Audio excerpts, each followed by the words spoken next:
नमस्कार, इन खबर में आपका स्वागत है। 2024 आम चुनाव लड़ने के लिए आज पटना में राजनीतिक जमावड़ा लगा। 18 दल बुलाए गए थे, 15 पहुंचे। मीटिंग लंबी चली, तय हुआ फिर मिलेंगे। कहाँ? शिमला में। दरअसल अभी ये लोग बच रहे हैं एक के मुकाबले एक, या यूं कहे कि सीट शेयरिंग से। कौन कितने पे लड़ेगा, यहीं से लड़ाई शुरू होगी। लिया जाए, इस पे बात नहीं हो रही है। कौन नेता होगा, इस पे बात नहीं हो रही है। फिर बात किस पे हो रही है कि हम एक हैं। उधर AIM चीफ ओवैसी हैं, उन्हें ये मीटिंग रास नहीं आ रही है। वो गजब भड़के, और जब भड़के तो सबको सुना गए। सुनिए वो क्या कह रहे हैं। I don't know. You see, we don't want Mr. Narendra Modi to again become the Prime Minister of this great country of ours in 2024. And for that, we'll be using our whatever efforts which are there. But this particular meeting which is being held today in Patna, what is the track record of all these political leaders who have assembled over there? Isn't it right that because of Congress, BJP came back into power twice? Isn't it right to say that Mr. Nitish Kumar was the railway minister when Godhra happened, and he continued to be with BJP when the Gujarat genocide and program happened? He became chief minister because of alliance with BJP. He left BJP, formed Mahagathbandhan, became the chief minister, again left them, joined BJP, now again he has left them. Thirdly, Shiv Sena. Has Shiv Sena become a secular party? That Shiv Sena where Mr. Uddhav Thackeray as the chief minister stood up in the Maharashtra assembly and said that, yes, we are proud of demolishing Babri Masjid.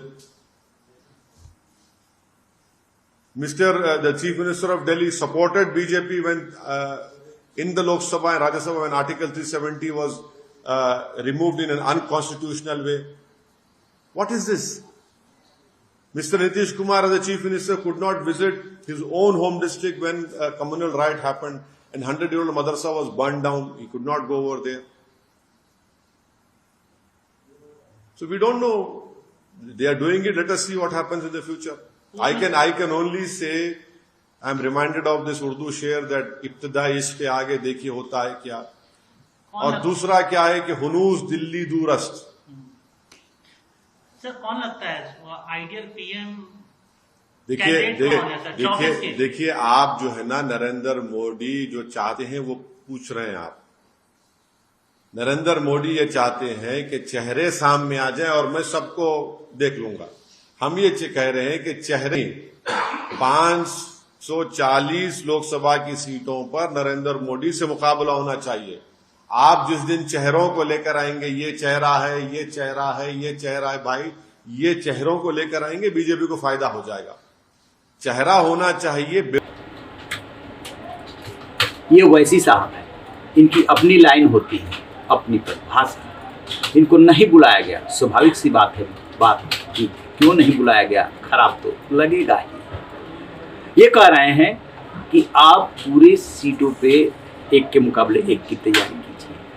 चेहरों को लेकर के ये चेहरे हैं, ये चेहरे हैं, ये चेहरे दिखाएंगे तो मोदी के सामने फिर आपको घाटे में रहेंगे आप। इससे आपको फायदा नहीं होने वाला। और वैसे भी विपक्षी एकता की बात जब जब चली है तब ओवैसी वार करते रहे। उन्होंने जो लाइन ली है, चाहे पश्चिम बंगाल में चुनाव जाकर के लड़े, चाहे महाराष्ट्र में लड़े, बिहार में लड़े, यूपी में लड़े, उनकी अपनी एक लाइन है, मुस्लिम वोटों की गोलबंदी। और दूसरी तरफ उनके ऊपर बीजेपी के बी टीम होने का आरोप लगता है। वो इसकी परवाह नहीं करते हैं, अपनी लाइन लिए रहते हैं, आक्रामक रहते हैं। और इसका उन्हें फायदा भी मिल रहा है कि अपने राज्य से निकल करके कई राज्यों में उपस्थिति दर्ज करा चुके हैं। तो भला ये मीटिंग उनको क्यों रास आएगी? बिहार में भी उनके 4-5 लोग जीते थे, लेकिन तोड़ लिया गया, वो विधायक चले गए आरजेडी में। इस वजह से भी वो परेशान रहते हैं और इधर कुछ नहीं हो रही है। बहरहाल अब देखना ये है कि इसके बाद जो प्रेस कॉन्फ्रेंस होती है उसमें क्या संदेश आता है। वैसे खबरें निकल करके जो आई है उसके मुताबिक शिमला में बैठक होगी और वो बैठक 2 दिनों तक चलेगी। उसमें ये किसी नतीजे पे पहुंचेंगे। जैसे इसको लेकर के और अपडेट मिलेगा आपसे साझा करेंगे। रहे बेखबर, देखते रहिए। Thank you.